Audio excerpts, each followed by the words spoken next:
Hey guys, it's Ryan, RD, the Disc Golf Dad, whatever you want to call me. A little footage here at Kinder Farm Park in Millersville, Maryland.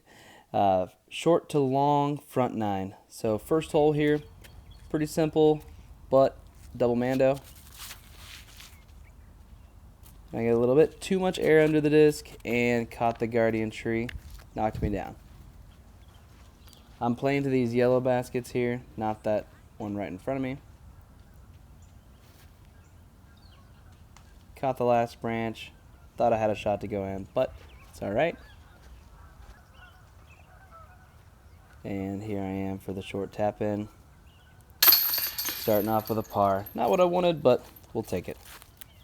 Next hole, really tightly wooded. Up and over the hill, going down. Hard par 3. Flexing on the FX2 500 plastic. Knocked down late, but still a pretty decent shot. Seppo Payu PA1. Always trusted to come back. Gave myself a circle 1 putt for the possible par.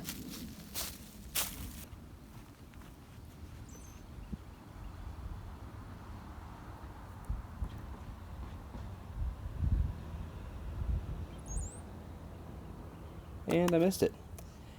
That's what's been happening with me lately with my putting. A little inconsistent, a little rushed sometimes. Don't pay attention to my form all the time, but hopefully get better soon. Next hole, uphill. Going to the left there, basket's up and around the corner. And I chucked it right into the ground. Luckily, I got a big skip. That's something I've been struggling with lately, is that low release. Don't know why it's happening, so I'm still trying to figure that out. If you have any suggestions, glad to hear them. I was a little pressed for time today, which is why I was running in between each shot.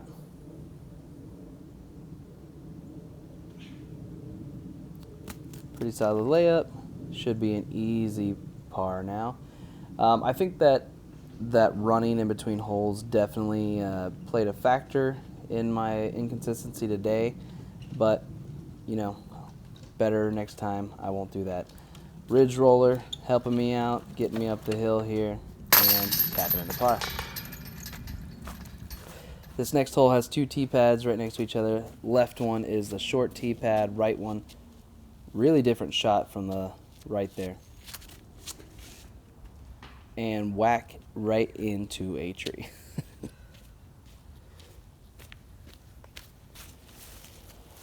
Alright, basket's down there, kind of in that open spot.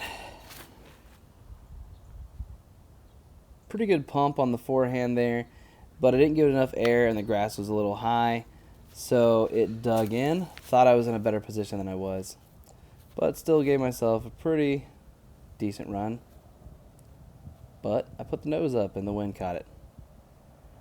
So circle 1 for the 4. This is a par 4 here. And there I go, running or doing butt kicks. Don't know which one I was doing.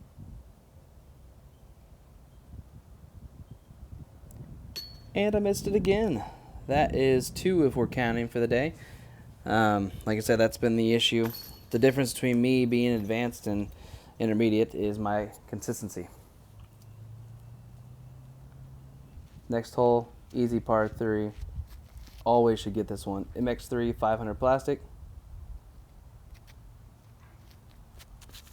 Thrown right into the ground. A little frustrated there. Didn't give myself a chance.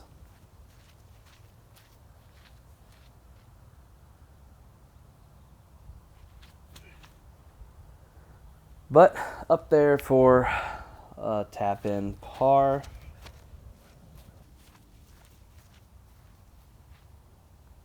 And there it is.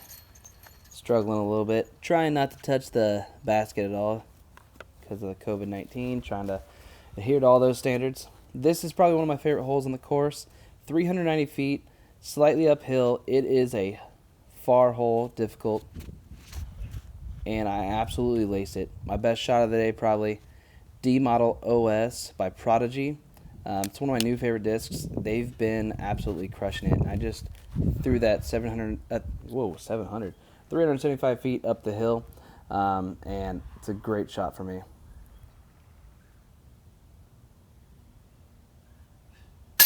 And my Majestic PA3 from Airborne Disc Golf, thanks Kale, right in the basket for the 2. That is a phenomenal 2 for me especially. Really happy for that one.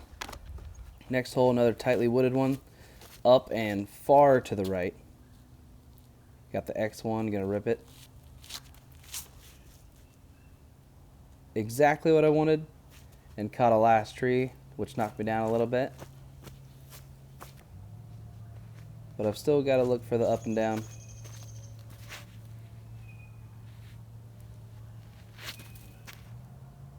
And the wicked kick, I don't know if you saw that, but it definitely cut pretty far to the left. But when I got up there, somehow it must have hit another tree and came back right, because I got myself in circle 1. Just got to get a little stretchy. And the 2. Actually, that's a 3. Hole 8. This is the only hole on the course I don't like. That is the gap I wanted to hit. I just didn't get it straight enough. Had a little bit too much hyzer. You'll see when we get up here, the reason I don't like this hole, even in the long tee, it's just, it doesn't seem attainable. It's very difficult just to get the 3. I feel like the average on this hole is probably like 3.8, 3.9. So it's a really difficult hole. If these small little trees that are all around here were gone, it'd be another story, because there's plenty of big trees. But that's just my opinion. But even with that shot, I'm in circle 1 for a possible 3.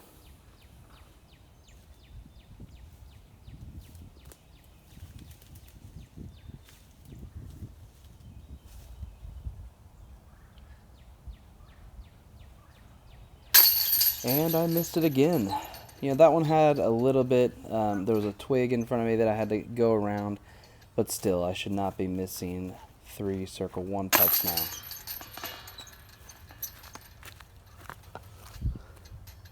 And last hole of the day, throwing the 500 FX2, baskets up and to the left.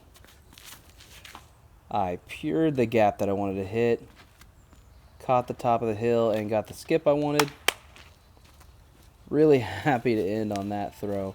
Backhand is not my forte, so I've been really trying to work on that.